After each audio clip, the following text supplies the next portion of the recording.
21শে ফেব্রুয়ারির অমর একুশের কথা অনেক বাঙালি জানে, কিন্তু 19শে মে কি হয়েছিল সেদিন? বাংলা ভাষা মর্যাদা রক্ষার লড়াই কারা লড়েছিলেন, তাদের নাম কি? পথ চলতি মানুষের কাছে প্রশ্নোত্তরের মাধ্যমে ভাষা চেতনার জায়গা থেকে এই অনুষ্ঠান আয়োজন করেছিলেন বালুরঘাটের কথক। কথকের পক্ষ থেকে উপস্থিত ছিলেন রুমা কুণ্ডু, সোমা হৈ, মৌমিতা সাহা, সাথী মণ্ডল, মেঘলিনা দে, অরুন্ধতী সর্বাধিকারী, শুভ্রজ্যোতি দে প্রমুখ। যারা উত্তর দিতে পেরেছিল তাদের চকলেটও দেওয়া হয়েছিল। 1961 সালের 19শে মে শিলচরে বরাক উপত্যকায় যে 11 জন বাঙালি বাংলা ভাষার মর্যাদা রক্ষার লড়াইয়ে প্রাণ দিয়েছিলেন, তাদের মধ্যে একজন নারীও ছিলেন কমলা ভট্টাচার্য। বালুঘাট থানা মোড়ে কথকের কর্মসূচিতে উপস্থিত ছিলেন সম্পাদক তুহিন শুভ্র মণ্ডলও।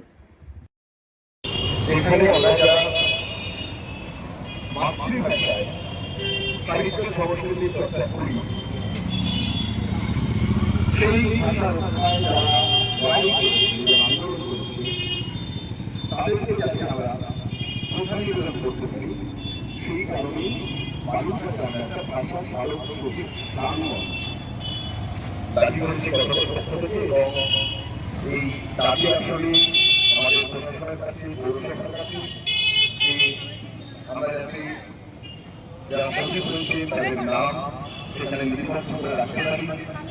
19শে মে এবং 21শে ফেব্রুয়ারি সেখানে পুষ্পার্ঘ্য নিবেদন করতে পারি।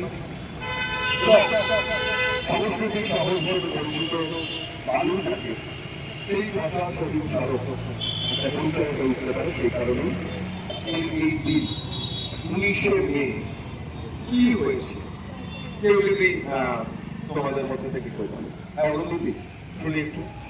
1961 সালে আসামে বলেছিল যে অসমীয়া ভাষাকে ওরা ওদের ভাষা বলবে।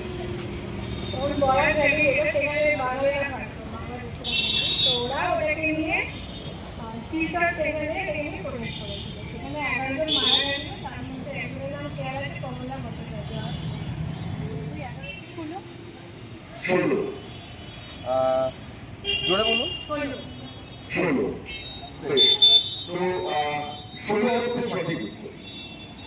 প্রথমে একটু জানতে চাই যে আপনি কি 19শে মে এই দিনটা কেন গুরুত্বপূর্ণ এই বিষয় সম্পর্কে জানেন? আপনি অবগত নন। বেশ। 21শে ফেব্রুয়ারি সম্পর্কে জানেন? আন্তর্জাতিক মাতৃভাষা দিবস। তো আপনার নামটা কি বলুন? চন্দনা ব্যানার্জি। দেখুন, উনি বলছেন যে 21শে ফেব্রুয়ারি জানেন, কিন্তু 19শে মেটা জানেন না। এই না জানাটা অন্যায় নয়, কেননা আমরাও কিছুদিন আগে জানতাম না। আসলে আজকে আপনাকে জানাই, কিছু বাঙালি লড়াই করেছিলেন এবং শহীদ হয়েছিলেন। অর্থাৎ আসামে সেই সময় অসমীয়া ভাষাকে সরকারি ভাষা হিসেবে স্বীকৃতি দেওয়ার জন্য একটা বিল এসেছিল। বিলটা পাশ হয়ে গিয়েছিল, কিন্তু সেই সময় সেই অসমের অংশে বাংলা ভাষাভাষী ছিল অনেক বেশি। তাদের দাবি ছিল যে বাংলা ভাষাভাষীর সংখ্যা বেশি, অথচ অসমীয়া ভাষাকে একমাত্র সরকারি ভাষা হিসেবে স্বীকৃতি দেওয়া হচ্ছে, এটা চলবে না।